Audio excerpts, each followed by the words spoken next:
사람이 과연 죽으면 그것으로 끝나는 것일까요? 많은 사람들이 자결하는 이유는 아마도 죽으면 그것으로 끝나는 것이라 생각하기 때문에 자결하는 것, 자살하는 것 같습니다. 죽어서 세상 번뇌가 모두 끝나고 사라지는 거라면 그런 사람들이야말로 매우 현명한 생각을 한 것입니다. 그런데 과연 그렇겠습니까? 어떤 분의 간증을 들어보면 자기는 사업하다가 망해서 자살을 시도했는데 죽음의 문턱을 넘는 과정에서 현실의 고통보다 죽음의 고통이 훨씬 더 컸다고 말을 하는 것을 들었습니다. 자살하여서 죽어가는 순간 그는 유리가 파편 조각으로 깨어지는 것처럼, 그렇게 갈라지고 깨어지는 것처럼 자신의 몸이 찢어지고 갈라지는 그런 굉장한 체험을 했다는 것입니다. 그것은 상상을 초월하는 고통이었다고 고백합니다. 그래서 자신의 자살 체험 이후로는 자살을 말리는 전도사가 되었다고 합니다. 정말로 자살을 하면 극심한 고통 가운데 처해지는지는 잘 모르겠습니다. 하지만 성경에서는 자살을 미화하지 않고 있는 것을 볼 때 그럴 가능성도 절대 배제를 못하겠지요. 하나님께서 인간들에게 귀한 생명을 주셨는데 그걸 무시하고 천명을 깼으니 그럴 수도 있겠다 하는 생각이 듭니다. 하지만 단정 지을 수는 없겠지요. 그러면 진짜로 사람이 죽은 이후에는 인간의 육체와 영혼이 어떻게 되겠는가 하는 것입니다. 시편 146편 4절에 의하면 사람이 호흡이 끊어지면 흙으로 돌아가고 그의 생각도 그날에 소멸한다라는 말씀이 있습니다. 인간이 죽으면 흙으로 돌아가는 것도 맞고 그의 생각이 소멸하는 것도 맞습니다. 인간은 흙으로 만들어졌기 때문에 당연히 죽으면 썩어서 흙으로 돌아갑니다. 그리고 흙으로 돌아가다 보니 더 이상 생각할 수도 없겠지요. 과학적 사고에 의하면 사람들은 물질에 불과하기 때문에 사람이 죽는 순간 그것으로 끝난다고 판단해 버립니다. 하지만 여러분, 그것은 성경은 그렇게 말하지 않죠. 누가복음 16장에 보면 잘 나와 있습니다. 그런데 사람은 죽으면 가는 곳이 있습니다. 예수를 믿으면 아브라함의 품이라고 불리는 낙원에 가게 되고, 예수를 믿지 않으면 음부라 불리는 불구덩이에 떨어지고 맙니다.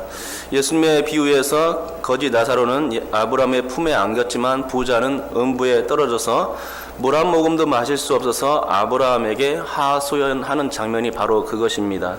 예수님의 말씀에 의하면 분명히 천국과 지옥은 존재한다는 것입니다. 그리고 사람이 죽으면 그 두 곳 중에 한 곳으로 갈 수밖에 없다고 성경이 말씀하고 있는 것이죠. 그리고 그 갈림길은 바로 예수 믿는 신앙에 있음을 밝히고 있습니다. 하지만 그것으로 일단락되지는 않습니다. 성경은 죽어서 썩어진 육체와 저 세상에 돌아간 영혼이 다시 재결합되는 때가 있다고 말씀합니다. 요한복음 5장 29절 말씀인데요. 제가 읽어드리겠습니다. 선한 일을 행한 자는 생명의 부활로, 악한 일을 행한 자는 심판의 부활로 나오리라 하는 이 말씀이죠. 천사장의 나팔소리와 함께 주님께서 재림하시는 그날 주님은 세상을 심판할 것입니다. 그때 육체와 영혼의 재결합이 있을 것입니다. 신앙의 사람들은 생명의 부활로서 재결합되고 불신앙의 사람들은 사망의 부활로서 재결합될 것입니다. 에스겔서 37장에 보면 마른 뼈들이 사람이 되는 것을 볼 수 있듯이 정말로 그때가 되면 죽은 사람들의 몸이 재생되고 그 죽었던 몸에 영혼이 들어가 소생하게 될 것입니다. 오늘 본문 내용이 이러한 사람의 죽음과 부활에 대하여 초점을 맞추고 있습니다. 그런데 먼저 짚고 넘어가야 할 것은 오늘 본문이 마치 두 개의 영상이 겹쳐지는 영화와 같다는 것입니다. 두 개의 영상 중 그 첫 번째는 다윗에게 초점을 맞추어 진행되는 것입니다. 또 두 번째의 영상은 예수님에게 초점을 맞추어서 진행할 수 있습니다. 이 둘이 교묘하게 이중으로 겹쳐져 있기에 여러분께서 오늘 본문을 보실 때에도 이중으로 해석해야 한다는 것입니다. 이런 이중 겹치기 방식을 이해한다면 오늘 본문이 보다 쉽게 이해될 줄 믿습니다. 그러면 먼저 다윗의 입장에서부터 영화 템포를 한번 끊어보겠습니다.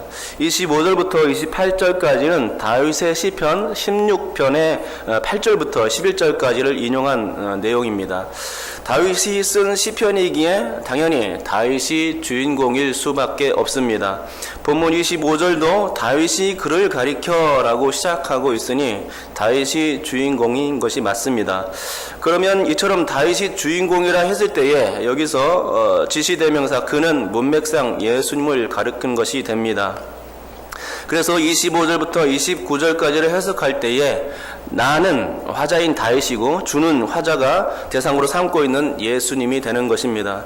그렇게 정의해 놓고서 25절을 해석해 보면 예수님이 다윗의 우편에 계셨기에 다윗이 요동치 않을 수 있었다는 고백이 되는 것입니다. 26절도 같은 맥락으로 보면 예수님 때문에 다윗의 마음이 기쁘고 즐거운 것이 됩니다.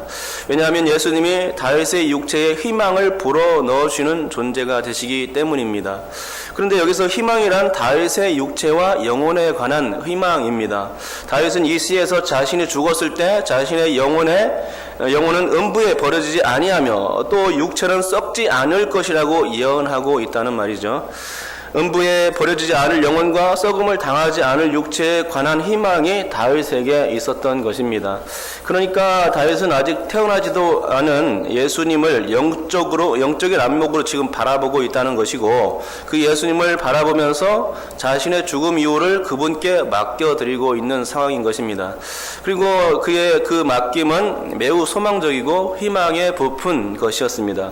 자신은 이 땅에서 죽어지만 완전히 없어지지 않는 영원한 존재가 될 거라는 확신이 이 다윗에게 있었던 것입니다. 시편 146편의 말씀에서 육체는 흙이 되고 생각은 소멸한다는 식의 생각이 아니었습니다.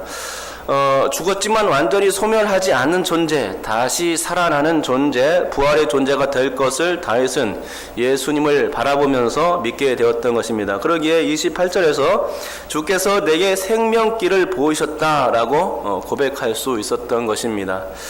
과연 그렇습니다. 우리는 다 예수님으로 인하여서 그 소망을 얻게 됩니다. 우리는 죽어도 절대로 죽지 않게 될 것입니다. 우리는 죽어서도 다시 사는 존재, 또 영생 불멸의 존재가 될 것을 믿습니다. 왜 그렇게 장담할 수 있습니까? 그것은 예수님 때문입니다.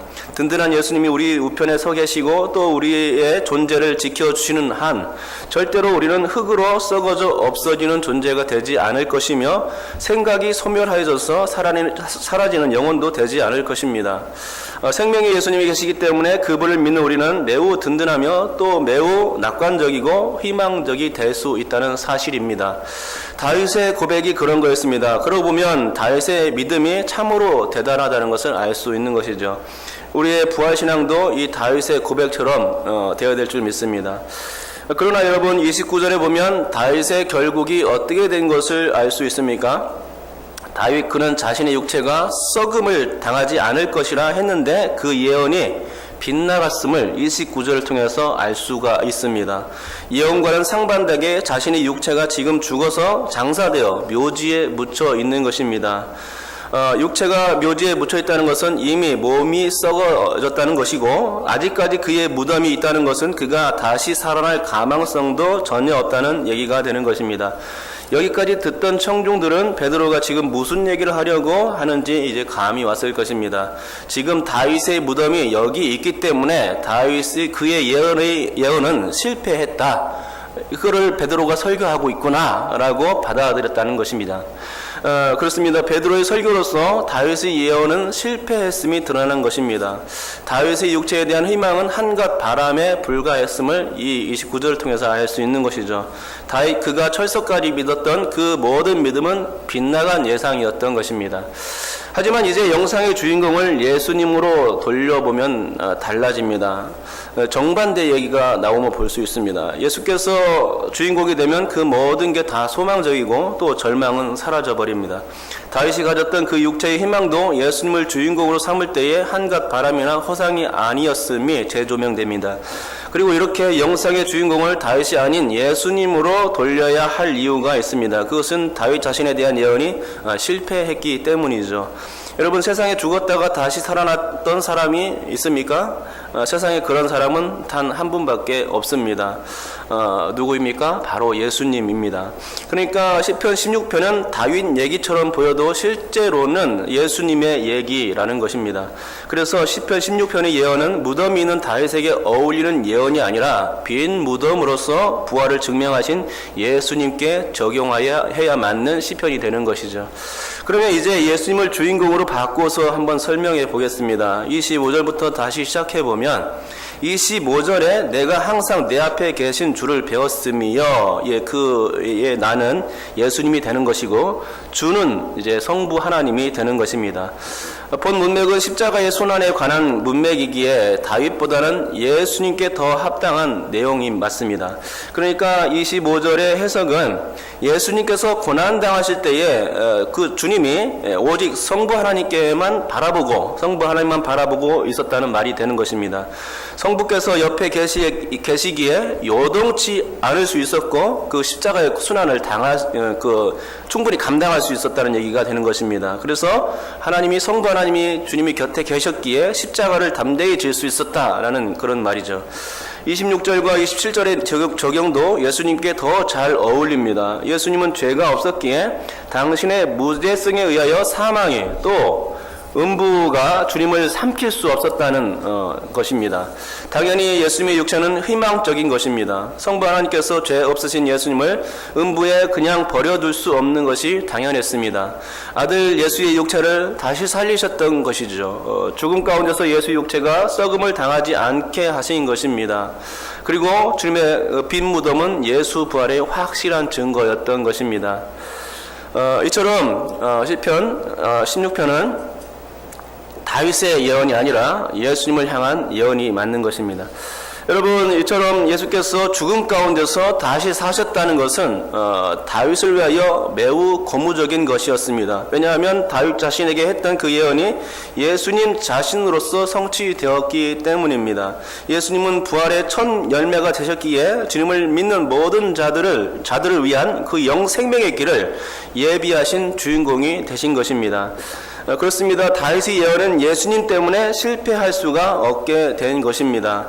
그리고 다윗뿐만이 아니라 예수님을 구주로 고백하는 다른 모든 이들에게도 희망이 있게 된 것이죠. 육체에 대한 희망, 영혼에 대한 희망, 곧 썩어지지 않고 음부에 던져지지 않을 희망이 예수님을 인하여서 꼽히게 된 것입니다. 이게 다 예수님 때문이란 말입니다. 그러므로 여러분, 우리에게는 희망이 있습니다. 예수님이라는 희망이죠. 예수로 인한 부활의 소망이 우리를 기다리고 있는 것입니다. 그러니 우리가 자살이라는 극단적인 방법을 취할 이유가 없다는 것이죠. 소망이 있는 자가 무슨 자살이겠습니까? 삶이 힘들다고 인생을 포기할 이유도 없습니다. 왜 그렇습니까?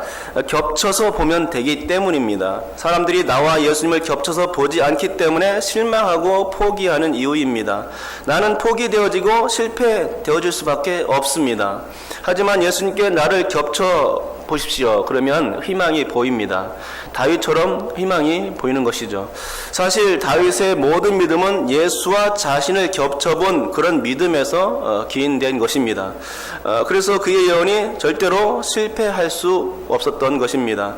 그러므로 믿음이란 나의 연약함에 예수님의 그 강함을 덮어씌우고 겹쳐보는 것임을 깨닫고 믿음의 눈을 열어 살 수 있기를 주님의 이름으로 축복합니다.